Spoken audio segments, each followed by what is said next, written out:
اعوذ باللہ من الشیطان الرجیم بسم اللہ الرحمن الرحیم الصلاۃ والسلام علیک یا رسول اللہ وعلی آلک و اصحابک یا حبیب اللہ۔ حضرت یحییٰ علیہ السلام حضرت یحییٰ علیہ السلام ایک جلیل القدر پیغمبر تھے۔ آپ علیہ السلام حضرت زکریا علیہ السلام کے بیٹے تھے۔ حضرت زکریا علیہ السلام میں جو عادتیں تھیں وہی عادتیں آپ علیہ السلام کے اندر بھی تھیں۔ حضرت زکریا علیہ السلام بہت عبادت گزار پیغمبر تھے۔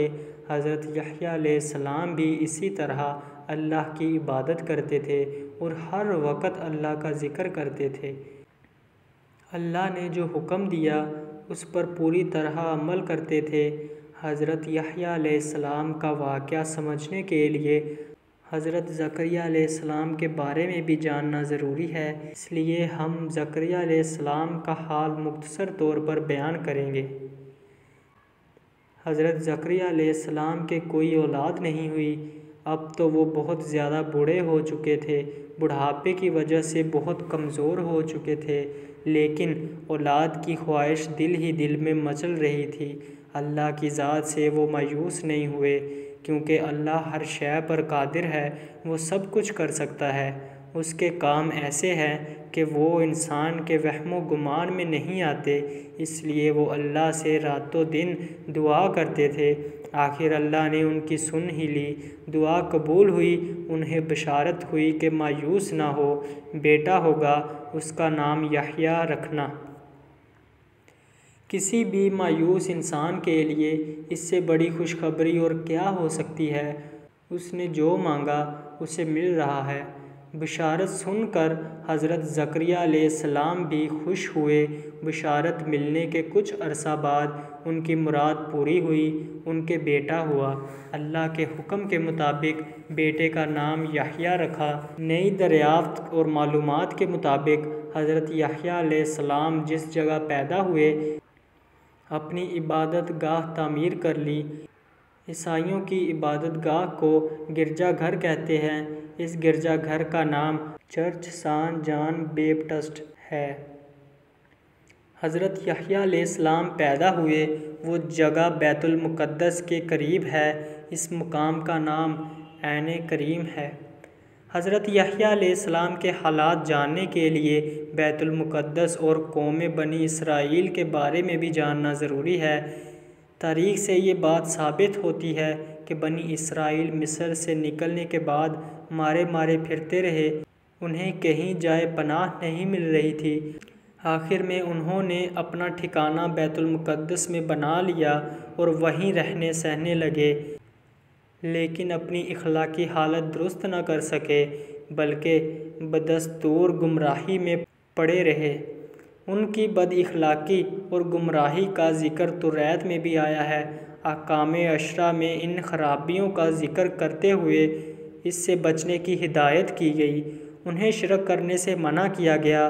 وہ لوگ ماں باپ کی عزت نہیں کرتے تھے، ناحق دوسروں کا خون کرتے تھے، عورتوں کی عزت نہیں کرتے تھے، چوری کرتے تھے، پڑوسیوں کو پریشان کرتے تھے، دوسروں کا مال غصب کرتے تھے، لوگوں سے اچھا برتاؤ نہیں کرتے تھے۔ قرآن کریم میں بھی بنی اسرائیل کے بارے میں اس طرح ذکر کیا گیا۔ اللہ تعالیٰ نے بنی اسرائیل سے عہد لیا کہ سوائے اللہ کے کسی کی عبادت نہ کرو، لوگوں سے اچھا برتاؤ کرو، نماز قائم کرو، زکوٰۃ ادا کرو، لیکن بنی اسرائیل اس پر عمل نہیں کرتے تھے۔ ان کی اخلاقی خرابیوں کی وجہ سے کئی بار انہیں ذلت اور رسوائی کا سامنا کرنا پڑا۔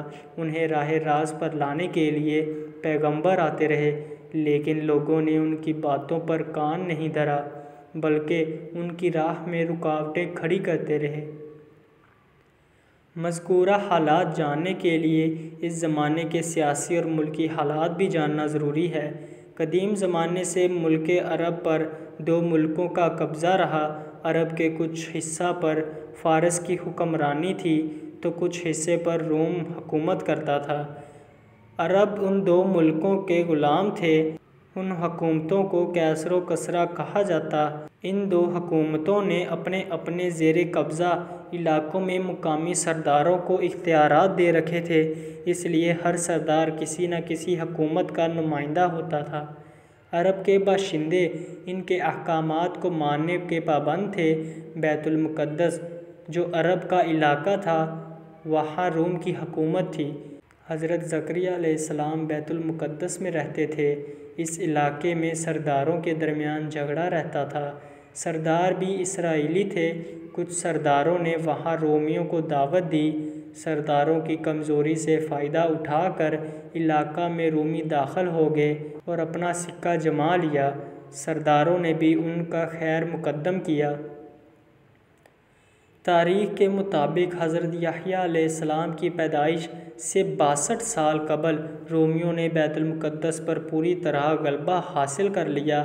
ان میں سے ایک یہودی سردار جو ہیرود اعظم کے نام سے مشہور تھا اور رومی حکومت کا منظور نظر تھا، اختیارات اس کے ماتحت تھے۔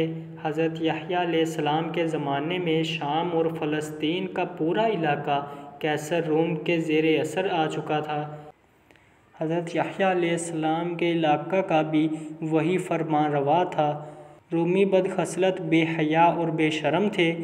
ان کی پوری زندگی گناہ آلود تھی۔ رومیوں کی دیکھا دیکھی یہودیوں نے بھی ان کی بد عادتیں اور بے شرمی کا طور طریقہ اپنا لیا اور گمراہی کا راستہ اختیار کر لیا۔ اللہ نے حضرت یحییٰ علیہ السلام کو پیغمبر بنا کر گمراہ قوم کی طرف بھیجا۔ آپ علیہ السلام لوگوں کو تبلیغ کرتے کہ ماں باپ کی عزت کرو، عورتوں سے نرمی کا سلوک کرو، کسی کا حق نہ مارو، لوگوں سے اچھا برتاؤ کرو، کسی پر ظلم نہ کرو، جس کے پاس کھانا ہو وہ بھوکے کو کھانا کھلائے، جس کے پاس 2 کرتے ہو ان میں سے ایک کرتا ایسے ضرورت مند کو دے جس کے پاس نہ ہو۔ جو لوگ حکومت کی طرف سے ٹیکس وصول کرنے پر مامور ہوتے، ان سے کہتے جو مقرر ہے لو اور اپنی تنخواہ پر گزارا کرو، اور نماز اور روزے کی بھی تلقین فرماتے۔ آپ علیہ السلام فرماتے کہ اللہ کے سوا کسی کی پرستش نہ کرو، نہ کسی کو اللہ کا شریک ٹھہراؤ۔ اللہ نے تم کو پیدا کیا، وہی تم کو رزق دیتا ہے، تم اسی کی بندگی کرو، اپنے مال میں سے صدقہ نکالو، شب و روز اللہ کا ذکر کرو۔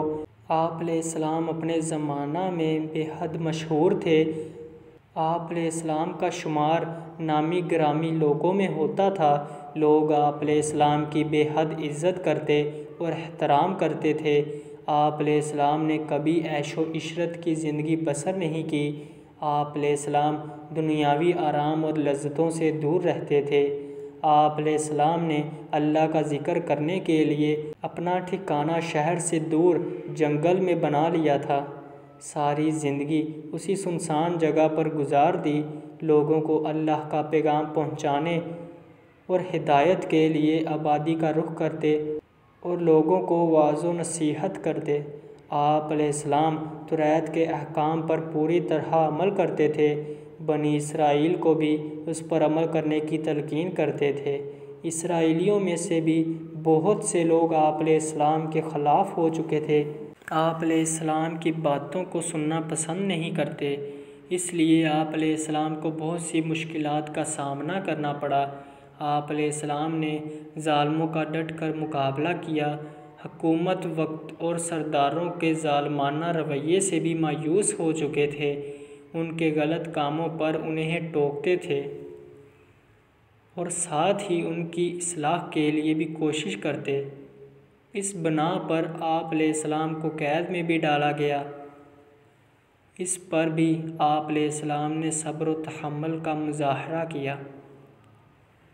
حضرت یحییٰ علیہ السلام کی جو خاص صفت بیان کی گئی وہ یہ کہ آپ علیہ السلام اللہ کے فرمان کی تصدیق کرنے والے ہوں گے۔ آپ اللہ کا دین پھیلانے اور گمراہوں کو راہ راست پر لانے کے لیے ہر جگہ جاتے اور منادی کرتے کہ لوگو توبہ کرو، آسمان کی بادشاہی قریب آ گئی ہے، اللہ تعالیٰ نے حضرت یحییٰ علیہ السلام سے فرمایا، اے یحییٰ، کتاب الہی کو مضبوطی سے تھام لے، ہم نے اسے بچپن ہی میں حکم سے نوازا، اپنی طرف سے اس کو نرم دلی اور پاکیزگی عطا کی۔ وہ بڑا پرہیزگار تھا اور اپنے والدین کا تابع دار تھا، وہ سرکش اور نافرمان نہ تھا۔ ایک مرتبہ حضرت زکریہ علیہ السلام اپنے بیٹے حضرت یحییٰ علیہ السلام سے ملنے کی غرض سے جنگل گئے۔ تلاش کے بعد ان تک پہنچے اور کہا، بیٹا، ہم تمہیں دیکھنے کے لیے بہت بے چین ہیں، تم یہاں آنسو بہا رہے ہو۔ حضرت یحییٰ علیہ السلام نے ادب سے جواب دیا، ابا جان، آپ ہی نے ہمیں بتایا تھا کہ جنت اور دوزخ کے درمیان ایک میدان ہے جو خدا کے خوف سے آنسو بہائے بغیر پار نہیں ہو سکتا اور جنت تک نہیں پہنچ سکتا۔ حضرت زکریہ علیہ السلام یہ باتیں سن کر رو پڑے۔ حضرت یحییٰ علیہ السلام نیک اعمال کے ذریعے ہی اللہ کو راضی کرنے کی کوشش کرتے رہے۔ جب بنی اسرائیل مذہبی عالموں میں یہ صفت نہیں تھی، بلکہ انہیں اسی بات پر فخر تھا کہ وہ حضرت ابراہیم علیہ السلام کی اولاد ہیں، وہ جو چاہیں کریں، ان سے کوئی پوچھ گچھ نہیں ہوگی۔ وہ اپنے آپ کو خدا کے چہیتے سمجھنے لگے تھے اور کہا کرتے تھے کہ بہشت تو ان کے لیے خاص کر دی گئی ہے۔ اس زعم نے اسرائیلیوں کو کہیں کا نہ رکھا۔ دنیا میں بھی وہ خوار ہونے لگے، خدا کے نزدیک بھی۔ آپ علیہ السلام کے پاس اسرائیلی عالم آتے تو آپ علیہ السلام نے انہیں صاف صاف کہتے کہ تم اس بات پر غرور نہ کرو کہ تم ابراہیم علیہ السلام کی اولاد ہو۔ آپ علیہ السلام فرماتے کہ جو درخت اچھا پھل نہیں لاتا وہ کاٹا اور آگ میں جلا دیا جاتا ہے۔ تمہارے اعمال بھی اچھے نہیں ہیں۔ حضرت یحییٰ علیہ السلام کی باتیں دل پر اثر کرنے والی ہوتی تھیں، جو سنتا دم بخود ہو جاتا اور روحانی سکون اور مسرت حاصل کرتا۔ بنی اسرائیل میں صدیوں سے ایک پرانی رسم چلی آ رہی تھی جسے بپتسمہ کہا جاتا ہے۔ حضرت یحییٰ علیہ السلام کی تبلیغ کے نتیجے میں جو لوگ گناہوں سے توبہ کرنے کے بعد اللہ کا دین اختیار کرنے کے خواہش مند ہوتے، وہ اپنی اصلاح کے لیے آپ علیہ السلام کے پاس جاتے۔ آپ علیہ السلام ایسے لوگوں سے توبہ کراتے اور ساتھ ہی دریائے اردن کے پانی کا ایک چلو سر پر ڈالتے۔ یہ اس بات کی تصدیق تھی کہ وہ بدی چھوڑ کر نیکی کی طرف آگے ہیں۔ آپ علیہ السلام ان لوگوں کے لیے دعائے خیر کرتے۔ ہر آنے والے شخص توبہ کرنے کے بعد آپ علیہ السلام کی تعلیمات پر چل کر آئندہ گناہوں سے بچے رہنے کا وعدہ کرتے۔ چنانچہ حضرت یحییٰ علیہ السلام اپنی قوم میں بپتسمہ دینے والے لقب سے پہچانے جانے لگے۔ بپتسمہ کا مطلب بندے کو اللہ کے رنگ میں رنگنا ہے۔ سب سے بہترین اللہ کا رنگ ہے۔ یہ عمل استباغ کہلاتا ہے۔ آپ علیہ السلام کا زمانہ اور حضرت عیسیٰ علیہ السلام کا زمانہ ایک ہی تھا، دونوں اللہ کے نبی تھے۔ حضرت یحییٰ علیہ السلام حضرت عیسیٰ علیہ السلام کے معجزات اور تعلیمات کے بارے میں سنتے رہتے تھے۔ آپ علیہ السلام کو معلومات حاصل کرنے کا شوق تھا۔ اس غرض سے آپ علیہ السلام نے اپنے شاگردوں کو حضرت عیسیٰ علیہ السلام کے پاس پیغام دے کر بھیجا کہ آیا وہ جیسی شہرت سنتے ہیں عین اس کے مطابق ہے یا نہیں۔ وہ دو شاگرد حضرت عیسیٰ علیہ السلام کے پاس گئے اور حضرت یحییٰ علیہ السلام کا پیغام سنایا تو حضرت عیسیٰ علیہ السلام نے انہیں نصیحت کی اور دین کی باتیں بتائیں اور معجزات بھی دکھائے اور فرمایا کہ جو کچھ تم نے دیکھا ہے وہی جا کر بیان کرو۔ شاگرد واپس آئے اور فرمایا، جو اندھے تھے دیکھنے لگے، جو لنگڑے تھے چلنے کے قابل ہوئے، جو مردہ تھے زندہ ہوئے۔ آپ علیہ السلام نے سن کر فرمایا کہ کمزوروں کی مدد کرنا بھی بہت بڑی نیکی ہے۔ آپ علیہ السلام برائی اور فحاشی سے بے حد نفرت کرتے تھے۔ آپ علیہ السلام نے ایک عورت کو بے حیا زندگی گزارنے پر منع کیا تو اس نے آپ علیہ السلام کو شہید کر دیا۔